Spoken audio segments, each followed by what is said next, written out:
Hi everyone, this is Anton from Pocket Now, and this is the HTC Touch, a phone which was launched in June 2007, so it's almost 5 years old now. It's running Windows Mobile 6.0 Professional, and it's what we call the foundation for HTC Sense, because HTC featured HTC TouchFlo, aka the Cube on it. So stay with us, we're about to get a little bit nostalgic.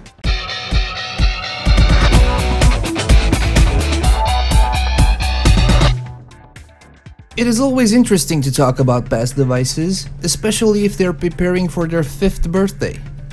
You will find no GB of RAM, no quad-core processor, and you will definitely not find a 720p screen on it, like you have on the HTC One X, which is almost twice as tall, but almost twice as thin.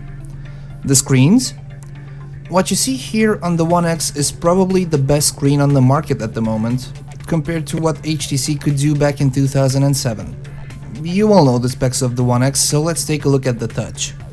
At the top you have your speaker grill, and just underneath it there's an LED light for notifications, something missing from most of today's devices. Luckily, HTC is bringing it back on the One X, and it's also there on the Galaxy S3. Just below the screen you have your call start and call end hardware buttons. In the middle, you'll find your D-pad with its 4 directional buttons and the enter dead center.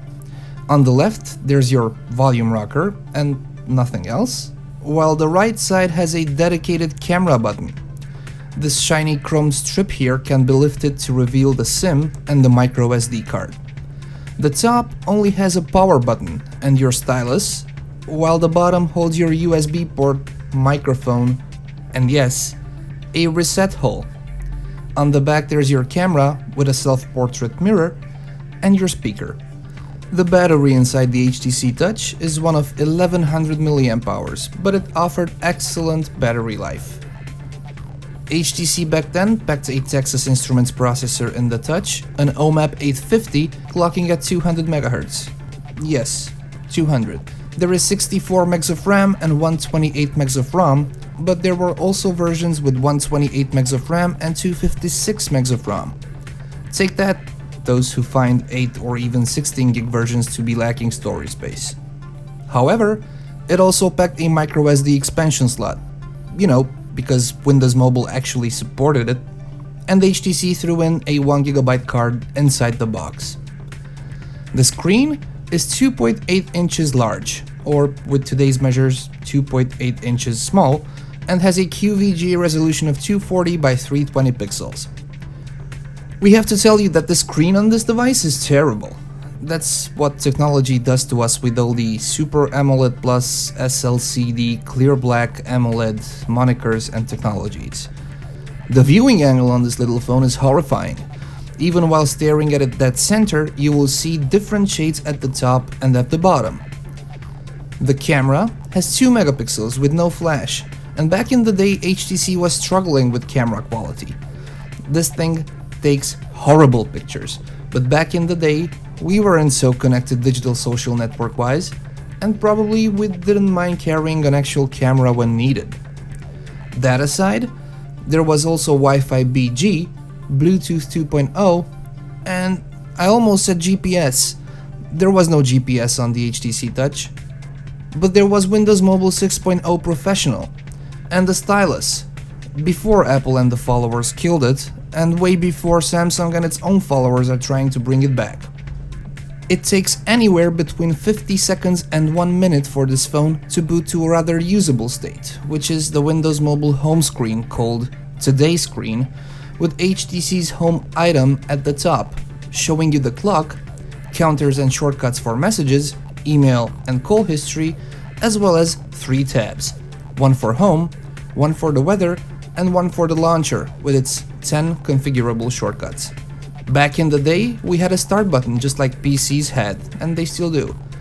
Settings were divided in 3 tabs, one where you set your personal settings, one for system, and one for connectivity settings.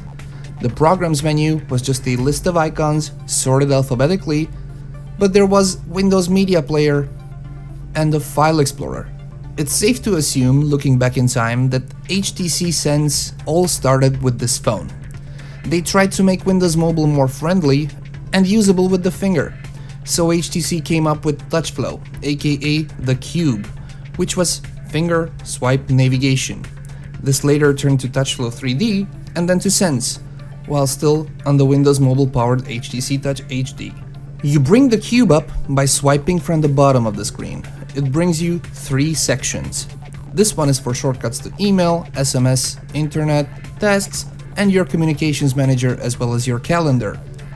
It was the easy way to launch applications without taking out the stylus or trying to use your fingernails to hit the small text inside the start menu. The second screen to the left is a list of your favorite contacts as well as some shortcuts, while the third one is where all your multimedia shortcuts are for music, photos, and videos. And that's pretty much it. Swiping from the top makes TouchFlo go away. Other things to note while talking about the software: there was Office Mobile, and it was quite usable. Well, not specifically on this small QVGA screen, but the apps alone were good and did the job. Internet Explorer also did a great job rendering mobile versions of pages, because back in 2007 we couldn't be that crazy to dream of full-site, full-resolution, flash-enabled navigation. The phone dialer was also skinned to match HTC's black-gray design from the Today screen, and there was a quick call functionality with the help of smart dialing. Did we like the HTC Touch? We loved it. Can you believe it now, looking at what the companies are putting on the market? It depends on probably your age and when you jumped on the smartphone train. The HTC Touch was later followed by the Touch 3G, and then everything changed with the Touch Diamond, the first with VGA resolution screen, as smartphones evolved. So this was it. This was the HTC Touch, a phone which was launched in 2007, a 5-year-old phone running Windows Mobile 6.0 Professional. Specs, as you've seen them. Of course, you can all get back to your Samsung Galaxy S3s, to your HTC One X's, iPhones, Lumias. We'll just stay on this nostalgic note a little bit. If you liked this video, please give us a thumbs up. This was Anton D. Knight from Pocket Now. Thank you very much for watching.